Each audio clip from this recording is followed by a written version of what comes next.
Okay, looking at you've actually got a little pull area here for your kitchen preparation, refrigerator that also has a freezer component to it.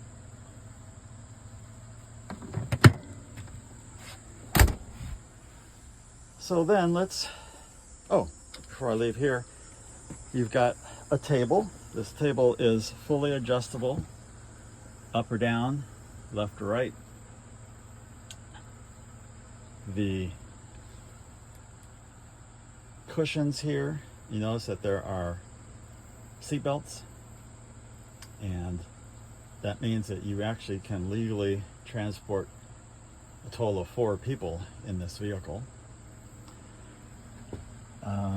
Down below here is the controls for your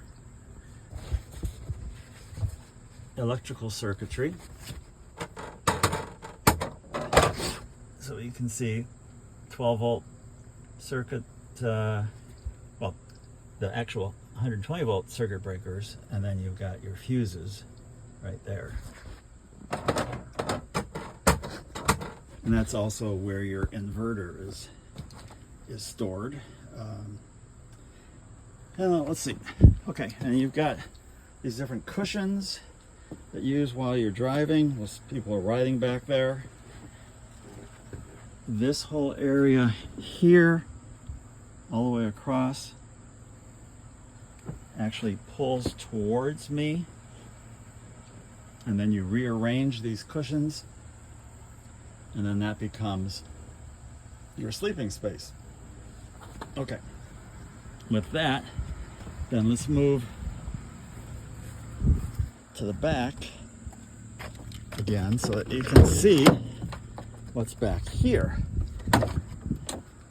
First off, you notice that there's even more storage.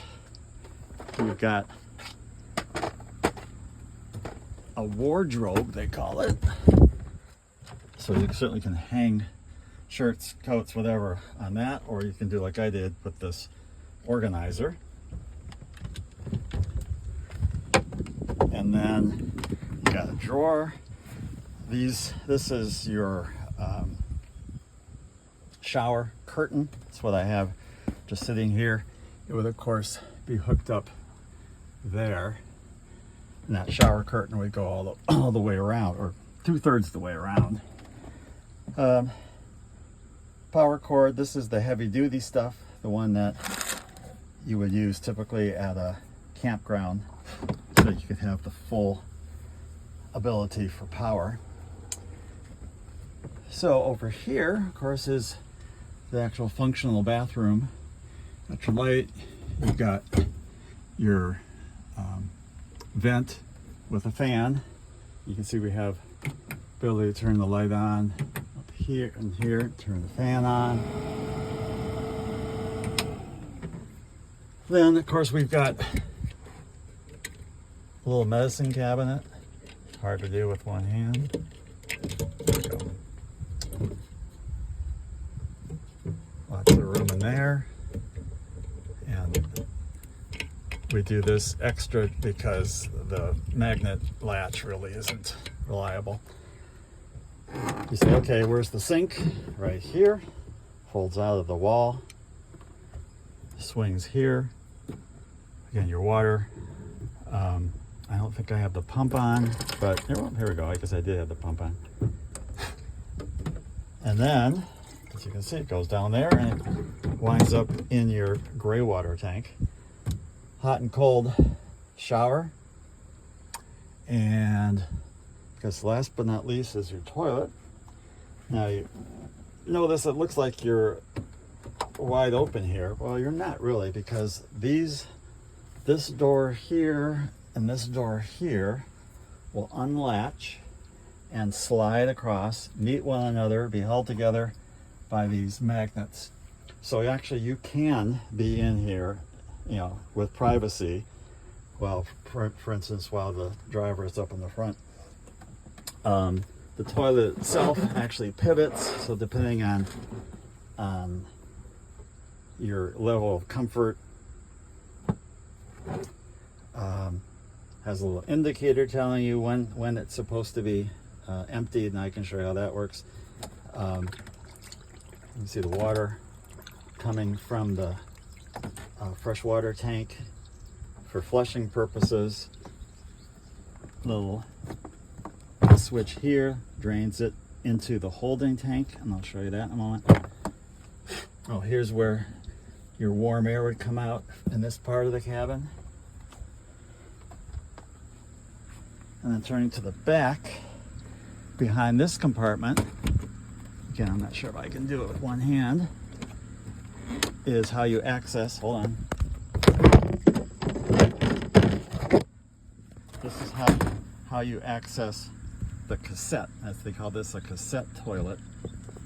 And this gray box with a handle actually will slide towards you, and you'll carry it to either an official dumping station at a campground, or a pit toilet if you're in an unimproved campground, or actually what I do is just take it to my, the bathroom in my house, and dump it down the toilet.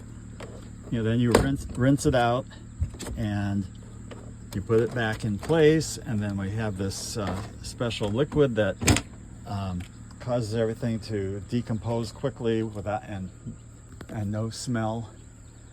What else? All right, so then over here we have this little organizer. My water shoes, flashlights, you name it. In fact, this is that liquid I was telling you about for the toilet. Gloves, caps, extension cords, another outlet. This is where you plug into a hose that you can use as an outdoor shower. Now, I've never showered outside, but I use it to rinse off my feet or my grandkids' feet when they've been playing at the beach, so that when they get back in the van, they're not full of sand. So more storage. Typically I have different kinds of tools in there. Now you may ask, well, what happens when you're taking a shower? Where does the water go? Well, it stays pretty much within the shower curtain area, but the water itself, of course, you would take this out, and there's your drain. And again, like I said, all this water goes down into a tank that you really can't see. I don't think you can see it from here. And then that tank is emptied by means of that cap. See, there's another air vent for your warm air. And I don't think I have anything more to show you back here. Again, more little pockets for odds and ends. Again, the window covers for privacy. This you put your toilet paper on that. So then behind here, this is a service panel for getting into some of the plumbing. Over here, there's a panel that you can sort of see back there.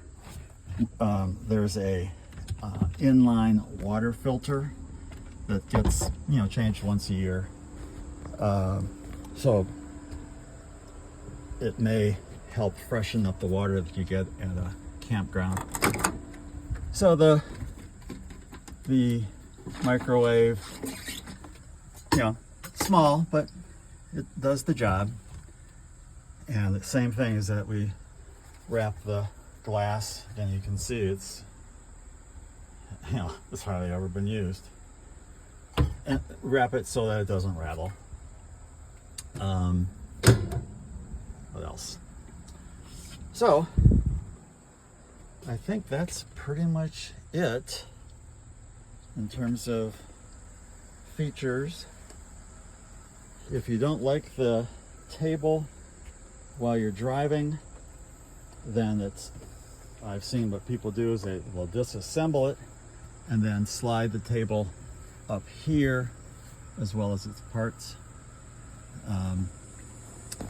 This is the cover for the window in the sliding door. So this is pretty much it. And I can kind of explain more. If you have more questions, we can go over that specifically later on.